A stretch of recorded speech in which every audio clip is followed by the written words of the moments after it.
आज से हम लोग एक न्यू चैप्टर स्टार्ट कर रहे हैं, that is not actually a chapter. जितने भी मैथ्स हम लोग को रिक्वायर्ड होगी फिजिक्स में यूज होगी वो सारा मैथ्स हम लोग शॉर्ट में पढ़ लेते हैं एक बार, जो मैथ्स के रिजल्ट्स हमारे काम आने वाली है। उसको हम लोग कहते हैं basic mathematical tools for physics. जो मिनिमम रिक्वायर्ड सिर्फ वही करेंगे, ठीक है, एक्स्ट्रा नहीं करेंगे ज्यादा, सिर्फ जो मिनिमम रिक्वायर्ड है सिर्फ उसको करेंगे, जिससे हमारी फिजिक्स अच्छे से निकल जाए। सबसे पहली चीज जो हमें पता होनी चाहिए वो है ट्रिग्नोमेट्री। ट्रिग्नोमेट्री की आइडिया हमें होनी चाहिए स्टार्टिंग से ही। अगर ट्रिग्नोमेट्री नहीं पता होगा तो आगे नहीं बढ़ पाएंगे हम लोग। ट्रिग्नोमेट्री के कितने रिजल्ट्स तुम्हें ऑलरेडी पता है? एक तो ये पता होगा sine theta equals to perpendicular upon hypotenuse, ये पता है। Cos theta is equals to base upon hypotenuse and tan theta equals to perpendicular upon base. ये सभी लोगों को आता है। परपेंडिकुलर अपॉन बेस ये सभी लोगों को आता है, इसको यूज करना आता है सभी को। सबसे पहला पार्ट है जो तुम्हारे काम आने वाला है पूरी पढ़ाई में।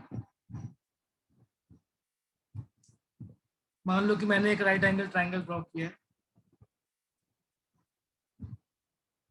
मान लो कि मैंने एक राइट एंगल ट्राइंगल ड्रॉ किया है और मैंने यहाँ पे इस एंगल को बोला 30 डिग्री। इस एंगल को बोला 30 डिग्री और साइड्स मैं बता रहा हूँ तुम्हें, मैं किसी एक साइड की वैल्यू बता देता हूँ तुम्हें। मान लो कि जो लॉन्गेस्ट साइड है, लॉन्गेस्ट साइड दैट इज, क्या रखा जाए, दैट इज 10 मान लेते हैं। Longest side is 10। क्या तुम बाकी दोनों साइड्स की वैल्यू निकाल सकते हो? क्या तुम लोग एक्स एंड वाई की वैल्यू निकाल सकते हो? मैं तुम्हें थीटा 30 डिग्री की वैल्यू बता देता हूँ तुम्हें। साइन 30 डिग्री की वैल्यू कितनी होती है? Sine 30 degree is half, cos 30 degree is √3/2, tan 30 degree equals to 1/√3। एक बार जरा सॉल्व कर दिखाओ, एक्स एंड वाई की वैल्यू तुम लोग फाइंड कर पाओगे खुद से? Try to find x and y using these results.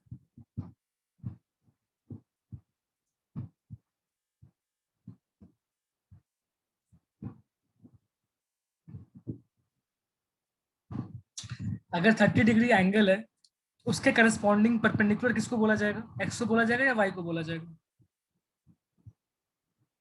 Chat पे लिख के भेजना। अगर 30 डिग्री एंगल है तो उससे करस्पॉन्डिंग जो परपेंडिकुलर होगा वो कौन सा होगा, एक्स होगा या वाई होगा? बस ये लिख के भेजो चैट पे। सबके आंसर्स आने चाहिए। ओके, आकृति एंड श्रेया का आंसर ठीक है, हर्षित का भी आंसर ठीक है। हर्षित ने सबको भेज दिया है, डायरेक्ट मैसेज कर देते ना।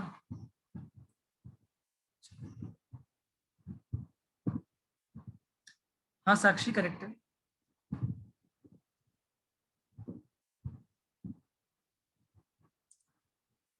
30 के करस्पॉन्डिंग जो परपेंडिकुलर कहलाएगा वो कौन सा पार्ट होना चाहिए? वो होता है 30 के सामने वाला साइड, राइट, वाई होना चाहिए वो। बिकॉज 30 के फ्रंट में जो साइड होता है उसको हम लोग बोलते हैं परपेंडिकुलर।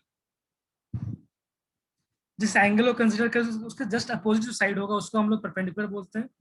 और जिस साइड्स के बीच में एंगल ये बन रहा है 30 डिग्री की साइड के बीच बन रहा है, एक्स एंड 10 के बीच में बन रहा है, एक्स को हम लोग बोल सकते हैं कि एक्स इज अ बेस।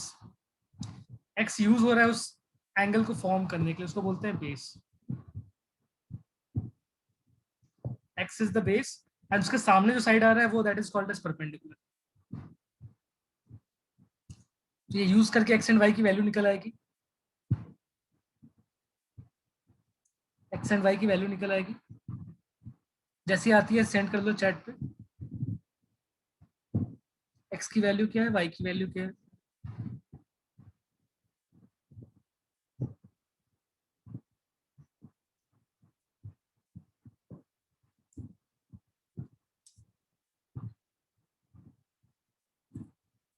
ये पार्ट फिजिक्स के लिए बहुत ज्यादा इंपॉर्टेंट है। पूरे 11th में ये आता रहेगा, 12th में भी आएगा ये पार्ट।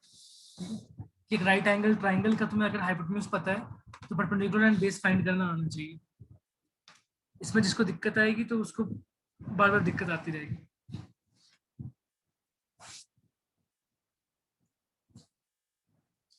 ठीक है अवनी, तुम्हारा आंसर ठीक है।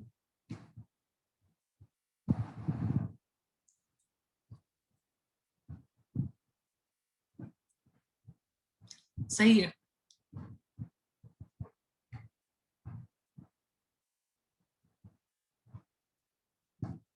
हर्षित का भी आंसर सही है, जिनिल का भी आंसर ठीक है।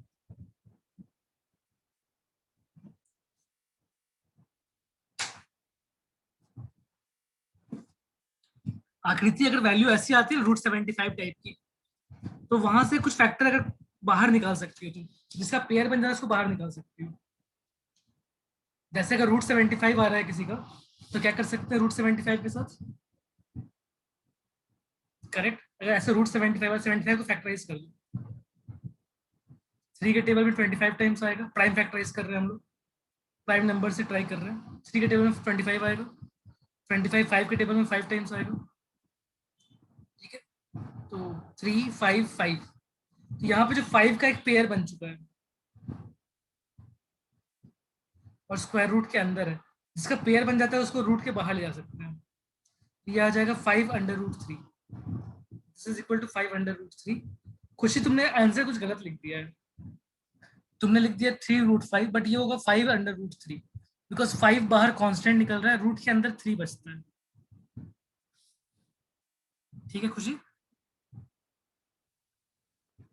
5√3 होना चाहिए था खुशी।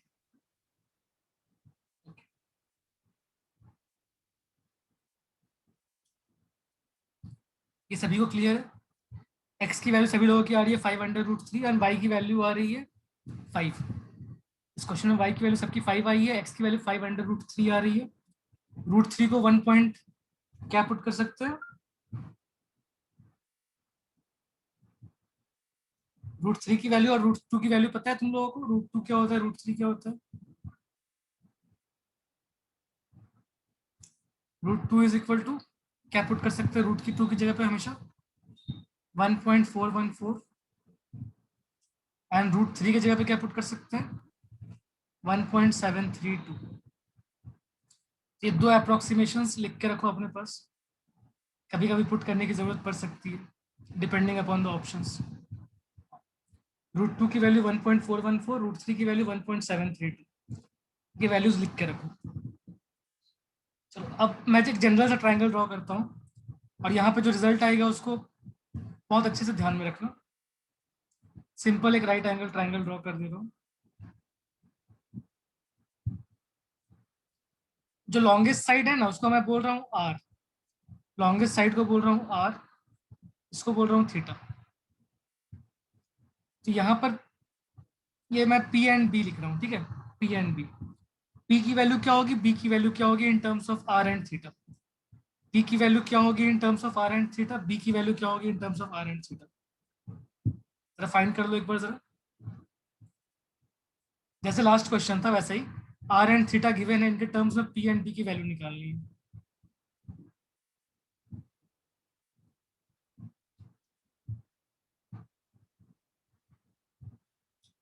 पीछे की स्लाइड देखनी है, क्या देखना है आसिफ बताओ, क्या जानना चाह रहे हो, मैं बता दूंगा ऐसे ही। एक्चुअली वो बोर्ड था ना, वो इरेज कर दिया मैंने, उसको पीछे करने में काफी अंडू करना पड़ेगा सारी चीजें। बताओ आसिफ क्या जानना चाह रहे थे? √3 की वैल्यू, √3 की वैल्यू होती है 1.732।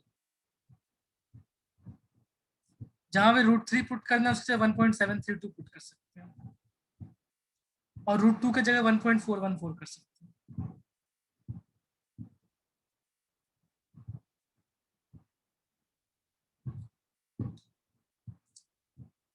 ओके, तो यहाँ पर P की वैल्यू कितनी आ रही है और B की वैल्यू कितनी आ रही है? P की वैल्यू आ रही है, जरा सब लोग फाइंड करके देखो देखो। हर्षित का आंसर आ गया और ठीक है हर्षित का आंसर, बाकी लोग ट्राई करो।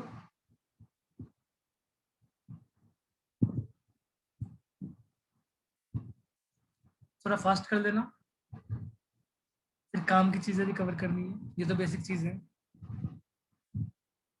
बट बेसिक ही ज्यादा काम आता है।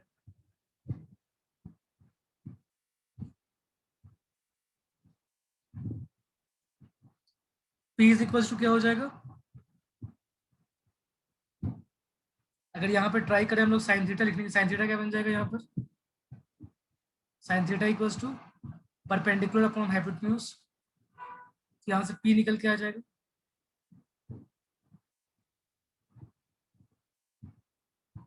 और कोई cos थीटा ट्राई करेगा लिखने का तो cos थीटा क्या बन जाएगा, cos theta equals to base upon hypotenuse,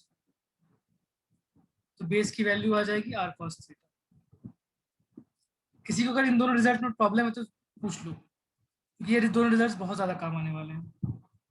P is equals to r sin theta, B is equals to r cos theta, ये मतलब हद से ज्यादा काम आने वाले हैं, तो इसके लिए अभी पूछ लो अगर किसी को डाउट है तो। P is equals to r sin theta, B equals to r cos theta.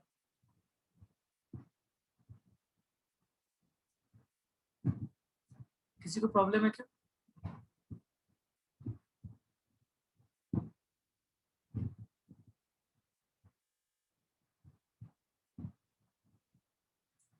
ये दोनों वेरी वेरी इंपॉर्टेंट रिजल्ट है, वेरी वेरी वेरी इंपॉर्टेंट, ठीक है।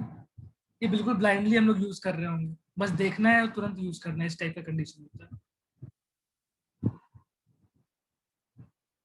ठीक है यहाँ तक।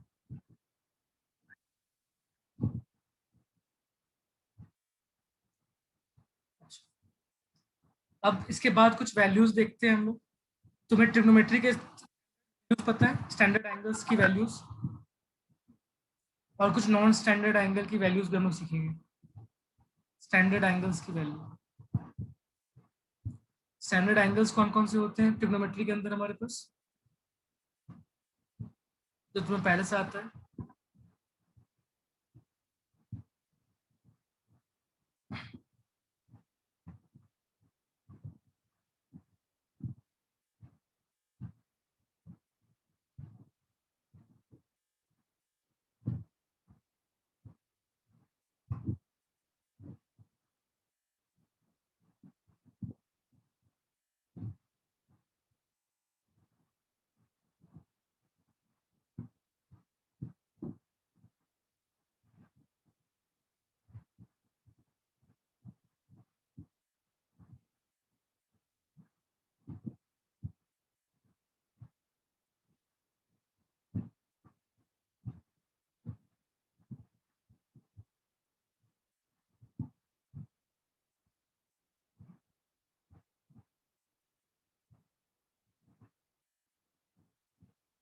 चलो देख लेते हैं कुछ वैल्यूज को।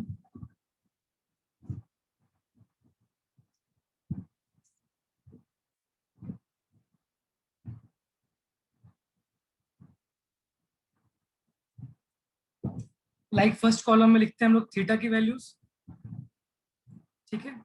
देन लिखते हैं हम लोग साइन थीटा की वैल्यूज, देन कॉस थीटा की वैल्यूज एंड tan थीटा की वैल्यूज। थीटा की वैल्यू 0 डिग्री रखते हैं। साइन 0 कितना होता है,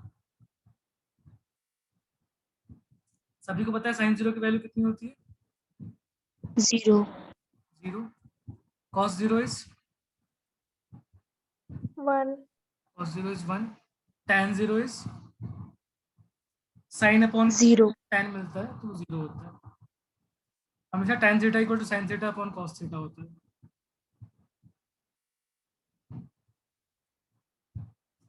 अच्छा, इस 0 का बन गया। अब 30 के बारे में बताना, साइन 30 डिग्री कितना होता है, 1/2. sin 30 degree is 1/2, cos 30 degree is Root 3/2. 3/2, tan 30 degree is 1/√3। ऐसे ही 45 डिग्री के लिए यूज करते हैं। अब मैं जिसको बोलूंगा वो बताना। अवनी तुम्हें पता है साइन 45 याद है,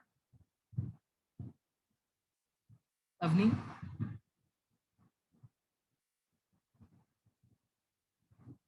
साइन 45 की वैल्यू क्या होती है अवनी? 1/√2.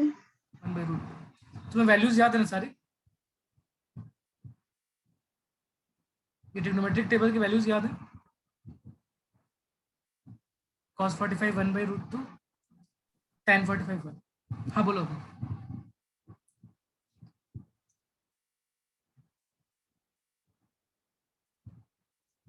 वैल्यूज याद है क्या तुम्हें? चाहे चैट पे लिख के भेज दूं। मैं एक्चुअली बायो स्टूडेंट से जाना चाहता हूँ कि उन्हें वैल्यूज याद रहते हैं या नहीं, बिकॉज मैंने देखा है बहुत सारे बायो स्टूडेंट्स को वैल्यू याद नहीं रहती है। आसिफ तुम भी बताना चैट पे, तुम्हें वैल्यूज याद है या याद नहीं रहता?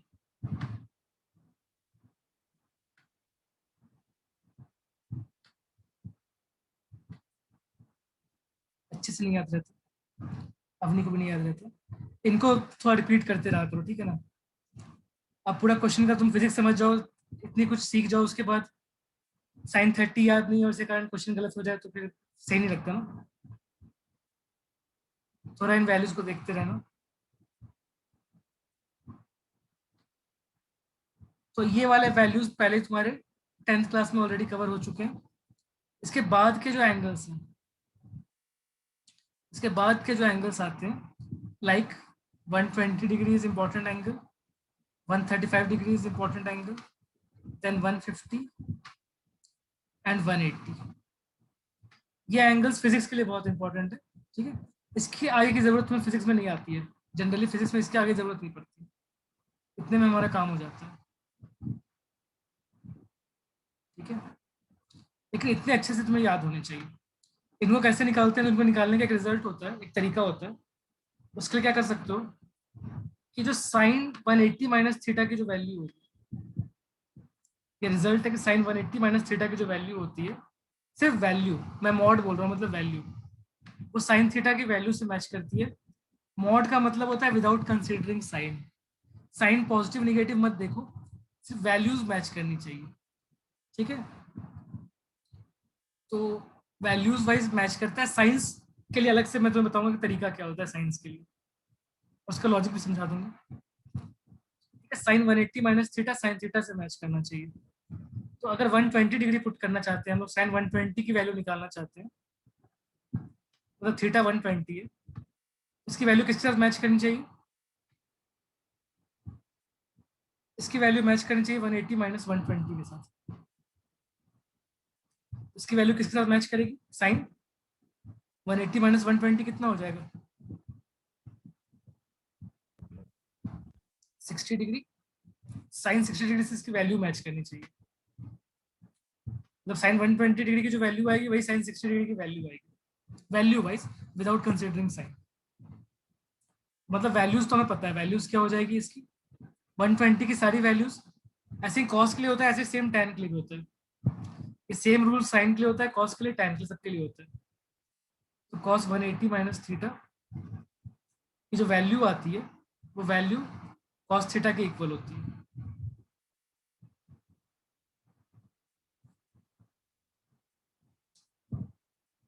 ठीक है? ये जो साइन मैं लगा रहा हूँ, किसी नंबर के बाहर साइन लगाने का मतलब क्या होता है? उसको बोलते हैं एब्सोल्यूट वैल्यू। इसकी absolute value means without considering sign, value 5 होगी, -5 की 5 होगी, +5 की भी 5 होती है। विदाउट कंसिडरिंग साइन क्या वैल्यू है वो देख रहे हैं, ओके? कॉस 180 माइनस थीटा करते हैं तो कॉस 120 की वैल्यू किसके इक्वल होनी चाहिए?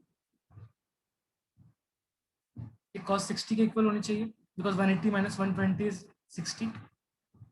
इस तरीके से जो वैल्यू आएगी 120 वाली सारी वैल्यूज मैच करेगी विद 60 डिग्री, 120 वाली सारी वैल्यूज 60 के साथ मैच करेगी। मतलब वैल्यू वाइज जो आएगा वो होगा √3/2। साइन पुट करना भी बाकी है, √3/2। कॉस 120 की जो वैल्यू आनी चाहिए वो 1/2 होनी चाहिए, साइन पुट करना भी बाकी है। tan 120 डिग्री की जो वैल्यू आएगी वो √3 होनी चाहिए, बट अभी साइन पुट करना बाकी है, साइन डालना भी बाकी है, ठीक है? तो विदाउट साइन टेबल को कंप्लीट कर सकते हो क्या? 135 की वैल्यू किससे मैच करनी चाहिए? एक बार जरा ट्राई करो, 135 की वैल्यू किससे मैच करनी चाहिए? ये याद रखना है कि विदाउट कंसिडरिंग साइन हम लोग कर रहे हैं सारा काम। साइन आने के बाद सब स्टोरी चेंज होगा थोड़ा बहुत। हाँ राइट, सभी लोगों ने ठीक चैट पे लिख के भेजा है। 135 मैच करेगा विथ 180 माइनस 135, मतलब 45 डिग्री से मैच करेगी वैल्यू उसकी। 45 डिग्री से अगर वैल्यूज मैच करेगी, इसका मतलब क्या क्या वैल्यूज बनेगी? साइन 135 की वैल्यू क्या बन जाएगी? 1/√2 cos 135 की जो वैल्यू आनी चाहिए वो 1/√2 आनी चाहिए, और tan 135 की जो वैल्यू आनी चाहिए वो 1 आनी चाहिए। साइन अभी पुट करना बाकी है, साइन से भी पुट करना बाकी है। 150 वाली किससे मैच करेगी, चैट पे लिख के भेजना। जिन लोगों ने अभी तक रिप्लाई नहीं किया वो लोग ज्यादा रिप्लाई करो। 150 वाली किसके साथ मैच करेंगे?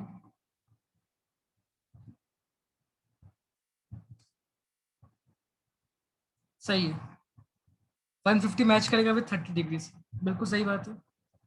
वन साइन 150 कितना हो जाएगा, 1/2 cos 150 √3/2 tan 150 1/√3।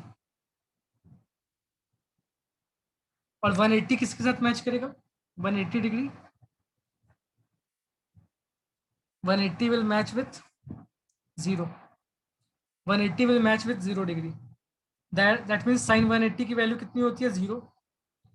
cos 180 की वैल्यू 1, साइन पुट करना भी बाकी है हमें, हमें नहीं पता कि पॉजिटिव या निगेटिव है, बट 1 बननी चाहिए। और tan 180 की जो वैल्यू आती है वो 0 होती है। ठीक है, अब साइंस को डील करते हैं कि साइंस के साथ क्या स्टोरी है। साइंस की स्टोरी को समझते हैं कि कहाँ पॉजिटिव कहाँ निगेटिव होता है और क्यों होता है, उसको समझ के करते हैं।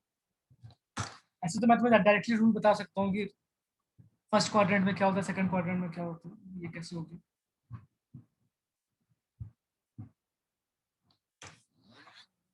ऐसे तो मैं तुम्हें डायरेक्टली बता सकता हूँ कौन सा पॉजिटिव कौन सा निगेटिव है, बट बेटर है कि मैं तुम्हें तरीके के हिसाब से बताऊँ तरीका क्या है, ऐसा क्यों होता है।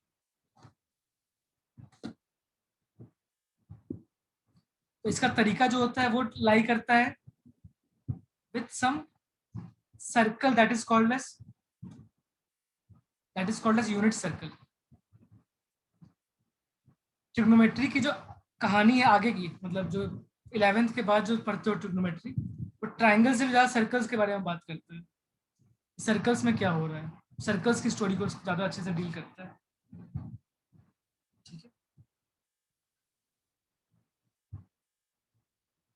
ऐसा ही मान लेते हैं कि सर्कल है, ठीक है। अच्छा, अब अगर ये सर्कल है, पहले फर्स्ट क्वाड्रेंट में एक पॉइंट पिक करते हैं।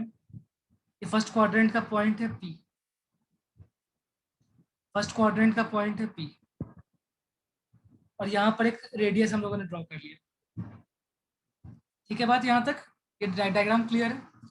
इस सर्कल को क्या बोलते हैं हम लोग, यूनिट सर्कल। यूनिट सर्कल बोलने का मतलब इसका रेडियस 1, यूनिट सर्कल बोलने का मतलब है कि उसका रेडियस 1। ओके, यूनिट सर्कल बोलने का मतलब रेडियस 1 है इसका। और इस पॉइंट के कोऑर्डिनेट्स हैं x, y। पॉइंट के कोऑर्डिनेट्स हैं x, y। ये एंगल बनाता है थीटा विद एक्स एक्सिस, ये एंगल बनाता है थीटा विद एक्स एक्सिस। यहाँ तक का पिक्चर क्लियर है तुम लोगों को, यहाँ तक कोई डाउट, यहाँ तक का पिक्चर क्लियर है। वैसे मुझे लगता है कि हमें टाइम अगर नहीं मिल पाया प्रॉपर्ली तो मैं इस टेबल को कंप्लीट कर दूंगा, उसको तुम लोग नोट कर लेंगे, और फिर हम लोग दोबारा मीटिंग ज्वाइन करेंगे तब इसको समझ लेंगे अच्छे से। अब ये जो ट्राइंगल बन रहा है, इस ट्राइंगल के अंदर साइन थीटा की वैल्यू क्या होगी, कॉस थीटा की वैल्यू क्या होगी, बताना जरा। अगर इस पॉइंट का कोऑर्डिनेट्स एक्स कॉमा वाई है, इसका मतलब क्या होता है कि जो ये वाला पार्ट होगा वो कितना बनेगा, इस ट्राइंगल का जो बेस बन परपेंडिकुलर कितना बन रहा है, कोई बता सकता है परपेंडिकुलर क्या बन रहा है इस ट्राइंगल को। अगर पॉइंट का कोऑर्डिनेट एक्स कॉमा वाई है, पॉइंट का कोऑर्डिनेट एक्स कॉमा वाई है, तो परपेंडिकुलर की वैल्यू क्या है, बेस की वैल्यू क्या है। लिख के भेजना कि बेस कौन सा है, परपेंडिकुलर कौन सा है। सिर्फ एक्स वाई लिखोगे तो हम समझ नहीं आएगा कौन सा क्या बोल रहा हूँ। Base is equal to what, perpendicular equal to what, लिख के भेजो जरा। ठीक है, सोनम को क्लियर है ये बात, अवनी को भी क्लियर है, जेनुअल को भी क्लियर है। जेनुअल ने कुछ गलत लिख दिया है, जेनुअल कुछ दोबारा चेक करो तुम, जेनुअल तुमने मिस्टेक कर दिया है। श्रेया को क्लियर है, ओके। और किसी को डाउट है, जेनुअल को का मिस्टेक है, जेनुअल दोबारा चेक करना। हर्षित का भी ठीक है, क्लियर है हर्षित को, आकृति को भी क्लियर है। थीटा के सामने वाला साइड परपेंडिकुलर है और उसके अलोंग जो साइड है जिससे थीटा बनता है उसको बेस बोलते हैं। थीटा के सामने ये वाला साइड है वो होना चाहिए y, जो थीटा जिसके साथ बन रहा है वो है x। साइन थीटा होना चाहिए परपेंडिकुलर अपॉन हाइपोटेन्यूज। और ये जो ओपी है बेसिकली ओपी की वैल्यू है 1, रेडियस की वैल्यू है 1, ठीक है। Sine theta equal to perpendicular upon hypotenuse, तो ये बनना चाहिए इस ट्राइंगल के हिसाब से y अपॉन 1। और कॉस थीटा की वैल्यू क्या है इस ट्राइंगल के हिसाब से? कॉस थीटा की वैल्यू इस ट्राइंगल के हिसाब से है बेस अपॉन हाइपोटेन्यूज, जो कि हो जाएगा x अपॉन 1। जनरल क्लियर ये बात? जनरल ये ट्राइंगल क्लियर है तुम्हें? तुमने परपेंडिकुलर बेस कुछ अलग लिख के भेजा था। थीटा के जस्ट अपोजिट साइड होता है उसको बोलते हैं परपेंडिकुलर। आसिफ को भी क्लियर है? आसिफ, अब फर्स्ट क्वाड्रेंट के अंदर क्या होता है? अच्छा, अब tan थीटा निकालते हैं। tan थीटा होता है परपेंडिकुलर अपॉन बेस, उसकी वैल्यू यहाँ बन जाएगी y अपॉन एक्स। अब खास बात ये है कि फर्स्ट क्वाड्रेंट के अंदर अगर फर्स्ट क्वाड्रेंट देखते हैं, फर्स्ट क्वाड्रेंट में x is positive, y is positive and 1 is positive. 1 तो हमेशा ही पॉजिटिव है। x is positive, y is positive, 1 is positive. इसके कारण क्या होता है कि साइन थीटा की वैल्यू y है वो पॉजिटिव आ रही है फर्स्ट क्वाड्रेंट में, y is positive. Second first quadrant में cos थीटा भी पॉजिटिव है क्योंकि x की वैल्यू पॉजिटिव है। tan theta y upon x वो भी पॉजिटिव है क्योंकि फर्स्ट क्वाड्रेंट की बात कर रहे हैं। फर्स्ट क्वाड्रेंट में y पॉजिटिव होता है, x भी पॉजिटिव होता है, 1 तो पॉजिटिव है ही है। फर्स्ट क्वाड्रेंट में all the ratios are positive. First quadrant के अंदर y भी पॉजिटिव होता है, x भी पॉजिटिव होता है और 1 तो पॉजिटिव है, तो sine theta is positive, cos theta is positive, tan theta is positive. ये पॉइंट क्लियर है? फर्स्ट क्वाड्रेंट की बात क्लियर है? अगर इन्हीं सेम वैल्यूज को हम लोग सेकंड क्वाड्रेंट में निकालने की कोशिश करेंगे, इनमें से कौन सी वैल्यूज निगेटिव हो जाएगी? y, x एंड 1, इनमें से कौन सी वैल्यू निगेटिव हो जाएगी सेकंड क्वाड्रेंट के लिए? बताना। सेकंड क्वाड्रेंट में कौन सी वैल्यूज निगेटिव हो जाएगी? अगर पॉइंट सेकंड क्वाड्रेंट में लाई करता तो उसका x, y एंड 1 में से कौन सा वैल्यू निगेटिव हो जाता? राइट हर्षित? अगर ये पॉइंट सेकंड क्वाड्रेंट में लाई करता तो इसका x निगेटिव बन जाता। अवनी करेक्ट? में x निगेटिव बन जाता। अगर सेकंड क्वाड्रेंट में x निगेटिव बन जाता इसका मतलब क्या होता? कौन कौन से रेशियो निगेटिव बन जाते? x निगेटिव, y पॉजिटिव है। x निगेटिव है बट y पॉजिटिव है सेकंड क्वाड्रेंट के लिए। तो अब क्या होगा अगर हम लोग फिर से अगर पॉइंट्स को देखें कौन सा पॉजिटिव है कौन सा निगेटिव है, फिर से देखते हैं कौन सा पॉजिटिव है कौन सा निगेटिव। सेकंड क्वाड्रेंट में क्या हो रहा है? ये हम लोग सेकंड क्वाड्रेंट की बात कर रहे हैं। पहले फर्स्ट क्वाड्रेंट का डिस्कशन कर चुके हैं हम लोग, अब सेकंड क्वाड्रेंट की बात कर रहे हैं। सेकंड क्वाड्रेंट में y क्या है? पॉजिटिव है, 1 पॉजिटिव है, तो y अपॉन 1 ये पॉजिटिव रहना चाहिए। cos थीटा x अपॉन 1 ये क्या होना चाहिए? पॉजिटिव या निगेटिव? सेकंड क्वाड्रेंट के हिसाब से x is negative, second quadrant में x इज नेगेटिव, राइट?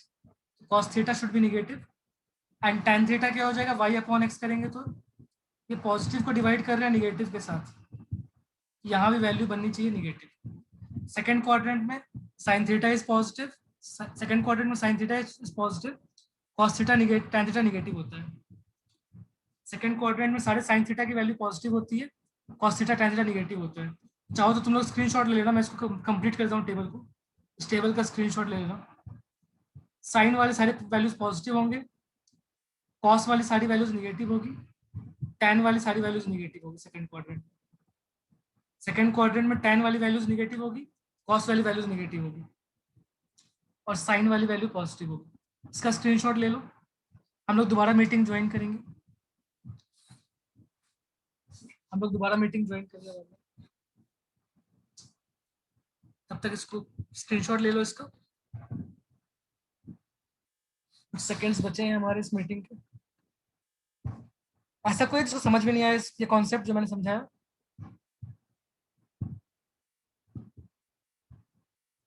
कोई है जिसको कॉन्सेप्ट समझ में नहीं आया?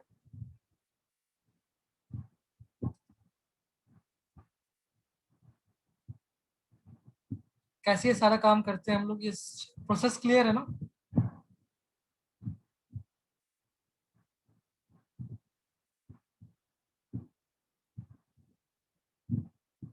चलो दोबारा ज्वाइन कर लेते हैं।